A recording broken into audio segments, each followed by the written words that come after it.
Hello, everybody, and welcome to Inside D2Football as we review week three and review week two and prepare for week three. We had a fun week of games. Some top 25 teams established their dominance.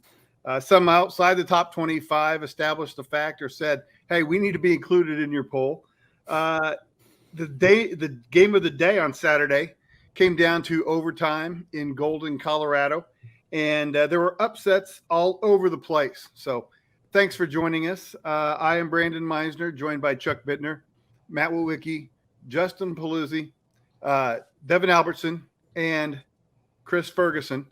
We'll also be joined tonight by a couple of guests. Eli Weber from Augustana will join us at a little later in the show. Dr. Alvin Parker will join us to talk about the biggest upset this week, and that was Virginia Union beating Valdosta State. So Valdosta State quarterback Ivory Durham threw for 5 touchdowns, but that was not enough. That is because Jada Byers ran for 283 yards and 3 touchdowns, and he led Virginia Union to a 45-40 upset of number 2 Valdosta State. Chris, let's start with you. Is this the biggest upset or the biggest win, in Virginia Union history? I'd have to say so, and not even Virginia Union's history, but as a conference, the CLAA has struggled against Valdosta State, and to catch them when they're ranked in the top 5 like that is massive. Um, you know, Other wins that the conference has had like this have been like Winston State being West Texas, who finished 4th in 2012 in the Final Four, and also you had last year with Bowie State beating Newberry, the South Atlantic champion, and they finished closer to the around the late teens and 20s in polling. So something like this where it's a top 5 team, it's huge, and certainly a building block for not just the rest of the season, but even going into recruiting to have people believe that the CIAA can pull off wins like that and be a contender.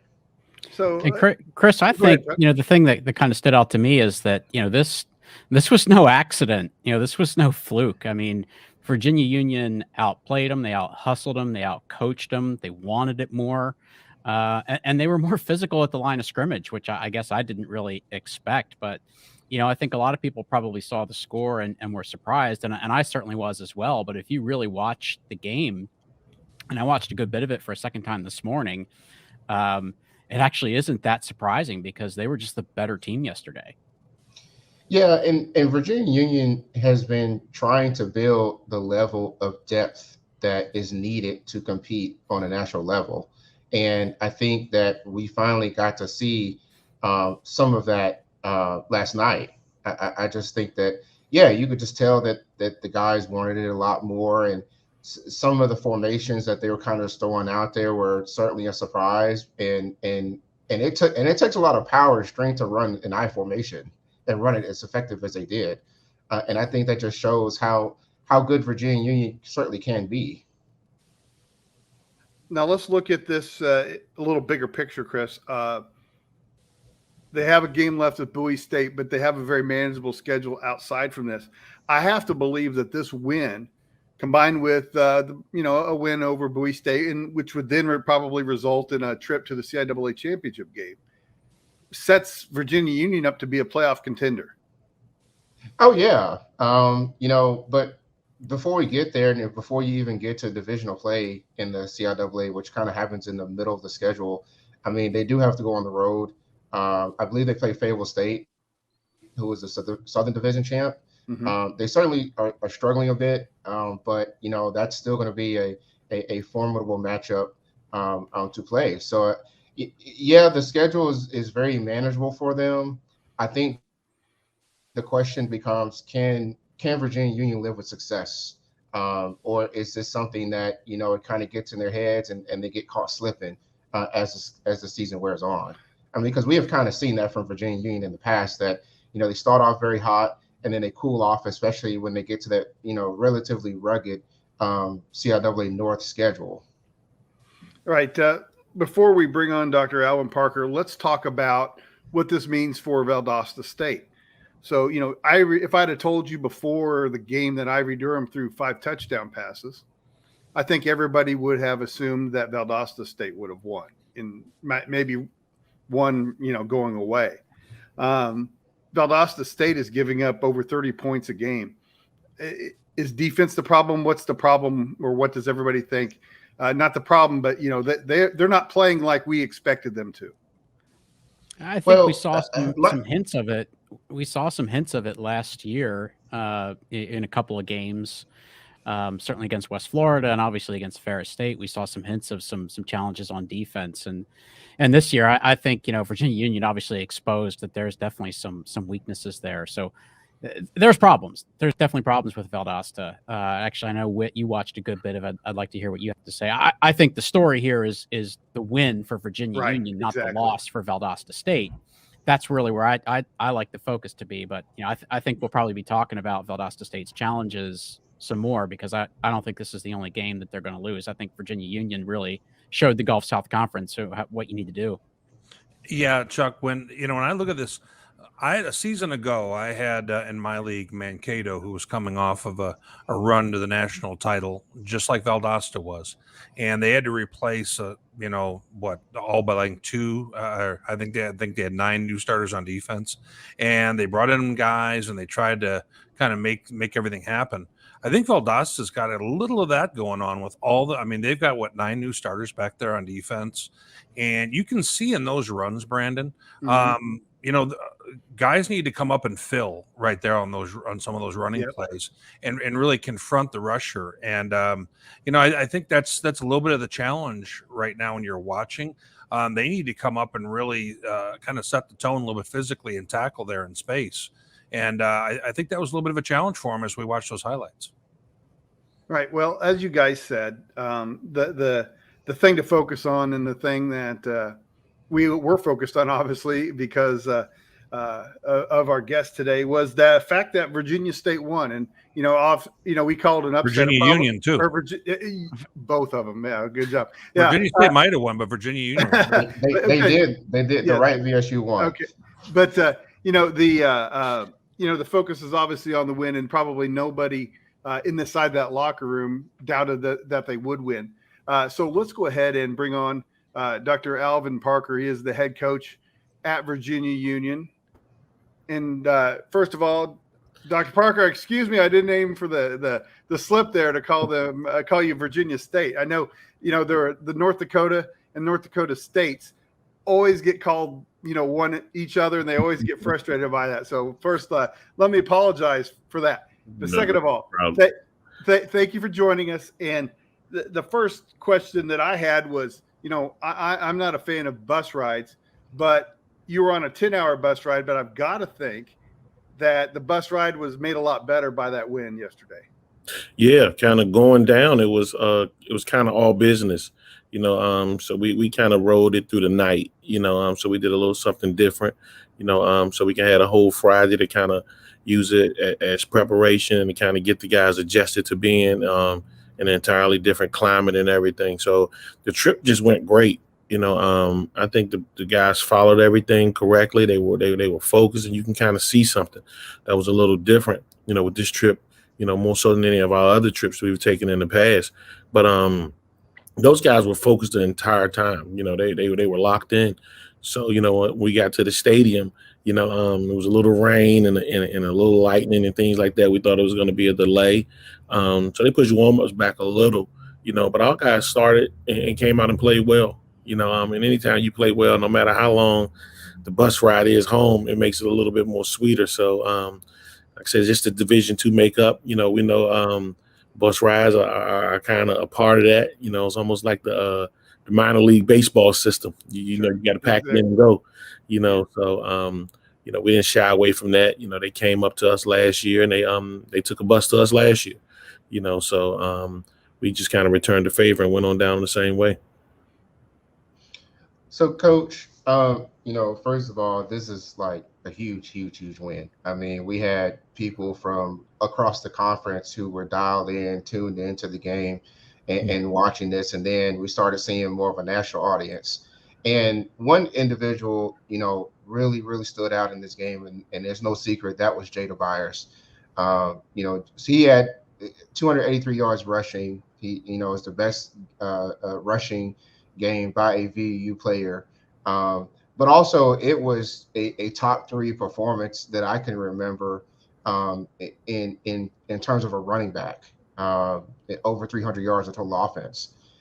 We know another great VU running back, that was Tobias Taylor, and now you had Jada Byers. How in the world did you find this guy? We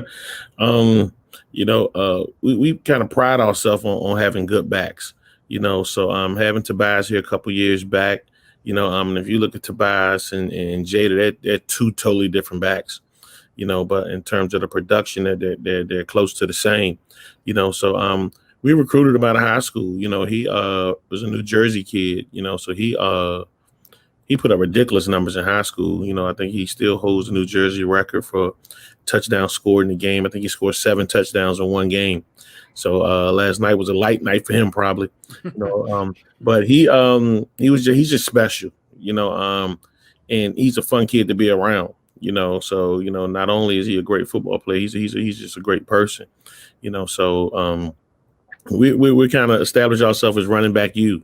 So we got another young back there that people got to see yesterday, and Curtis Allen. He's a true freshman, So we feel like we got a stable back there, and we've always had good backs. I played running back at Virginia Union, so to see Jada's name go in the record books besides some of the greats, like he did yesterday, was pleasing to see. So and I got a few more years with him, so hopefully he can set some more records. And I think that's a good segue, because your offense is normally set up as more of a spread offense. You've got some great wide receivers that you brought in, and also have are starting to get more playing time. But early in this game, we kind of saw a big change, and that was to more of the I formation, and basically wanting to run it at Valdosta. What caused that switch? I think when we came out, we just kind of wanted to see the flow of the game. So we didn't necessarily play our best quarter in that first quarter, but we leaned on offensive line. Those guys, we saw those guys kind of winning up front in a lot of those one-on-one type of battles. So when we got to the second quarter, we kind of, tilted over to some things that we knew we could do. In terms of this game, Jada rushed for 100 yards, over 100 yards last year in this game. We played those guys up in Richmond, so we knew that he had the confidence going into that game. But more so than him having the confidence, those guys up front had the confidence. And, anytime they get to calling for something and they want to do something and they feel good about it, we tend to lean on those big guys. And then we kind of erupted for a 24-point second quarter. So that kind of lent us to where we knew we wanted to kind of keep that game plan going. Right. When I was watching the game, it's a very close game, back and forth throughout. You had a 4-point lead. Then in back-to-back possessions, you had a 2-play drive resulted in a 52-yard touchdown or 50-yard touchdown, and then a 1-play drive, which was a 50 or 52-yard touchdown. You turned a 4-point lead into a 45-27 lead. When you got that lead, were you able to manage the game a little bit differently than you planned coming into it at that point? Definitely. I thought right before the half we had a big one that I thought we should have had. Right. We had a pick six, and we score, and then look back and see Laundry on the field. Mm-hmm. Still looking to see where that block happened at, but I'm not criticizing anybody, but still looking to see where that block happened at that they were talking about. But that would have put us up 31-20 at halftime. Right. So it'd have been a little bit different. But when you're playing teams like this, you no lead is ever safe. And everybody kind of see that. Those guys, are used to playing in games like that. They're used to being in those type of tough games. So we knew no lead was kind of secure or safe. But from a coach's standpoint, you kind of get the calling the plays and doing different things, but you're also watching the clock. and that was the longest 12 minutes I have ever had in my career. But those guys made me feel secure and everything that we were doing, both offensively and defensively, and also special teams wise, that we could just play all game. And those guys did. Right. But nothing against Valdosta. Those guys are a great team. Great tradition. So when our guys enter the stadium and seeing banners everywhere and seeing national championship banners everywhere, you just hope that don't overwhelm you sometime, because sometimes it could, they're not called Title Town for just because they just named themselves that, you get titles to be called that. So, we knew what we had to do. We knew the challenge that we were facing, and we knew we had to play 4 quarters to bring that thing home. Speaking of Title Town, so this is like the 10th anniversary of the Winston-Salem State making the national championship game, the title that Valdosta actually won that year. Right. And you were assistant at Elizabeth City during that, around that time, where you kind of saw them making the run to the national championship game at least. But then you've seen other schools do some pretty amazing stuff and get some amazing wins. Last year you had Bowie State Newberry. You had a couple of other really, really big games. Even this year with Bowie State beating New Haven, a ranked team. But really, no CIAA school has beaten a team ranked this high. And so you have this very unique distinction, especially in the regular season. What does a win like this do for a program like Virginia Union? I think it's program defining sometimes, because a lot of people from the outside looking in, they kind of judge you off of the success you've had and the success that you usually have in the postseason. Right. We haven't been able to have that type of success. So to get a game like this early on, and be able to come out of it with a win, was something that was good. I kind of told the guys before the game, you're judged off what you succeed at, not by what you attempt. So going down here and saying, you know what, we're going to line up and play the number 2 team in the country, and you don't come out the way you want to come out, nobody's going to remember you. You had to come out this game with a win. So I think it was something good for the conference as well as a whole. Bowie State made a great run last year. And I kind of, looked at that and what they did, and one of the first people to text me after the game was Coach Wilson, and he had just finished his game up there with Morgan. I think those guys played Townsend last night. So, he was one of the first to kind of, to reach out and congratulate, so that's something good. So everybody's paying attention, and we all kind of in this thing together, just except for those one day a year that we got to play each other, so everybody was excited about it, a lot of congratulatory messages and texts. When I got, a chance to sit down on the bus finally, I think I had 78 text messages. Nice. Of people just kind of congratulating us and wishing us well and speaking about how good the guys played, so that was something that was good, and I felt good about it, but we want to make sure we can get some of those things, those congratulatory messages that second week in November, Right. We keep doing what we're supposed to be doing. So, one of the things that's toughest about football is you don't get to celebrate the good very long. And, you've got a game coming up next week. You're playing Livingstone. They battled Catawba the first week. Then they shut out Elizabeth City yesterday. So have you had a chance to look at them? And if so, what do you think about your upcoming game with them? Oh, yeah, it was business as usual for us around here today. I think the buses pulled back in about maybe 8:45 this morning, and those guys, got a chance to get off their feet and go back to their rooms, their dorm rooms, and kind of get adjusted back. And we were right back on our regular schedule at 3 p.m. today. So most of the coaches kind of stayed on around as soon as they got off the buses and started, working on the game plan. We tell those guys you get about 8 hours to enjoy a victory, and since it was 10-hour bus ride, we cut that short, started kind of, focusing towards Livingstone along the bus ride, so, Right. But those guys are doing a great job down there. Coach Gilbert, he's kind of building that team the way he wants to build it. And you can see some of the changes when you watch him on film, So we know we're gonna have our hands, full this coming week, and it starts conference play, So anytime you hit conference play, everybody's gonna be ready, and they don't care that we're coming off one of the the biggest wins in school history and all of those type of things. They want to beat us, so we got to make sure we're ready to go, and I think the guys will be. All right, Dr. Alvin Parker, congratulations on your win against Valdosta. Best of luck this season. Thank you for coming on Inside D2 Football.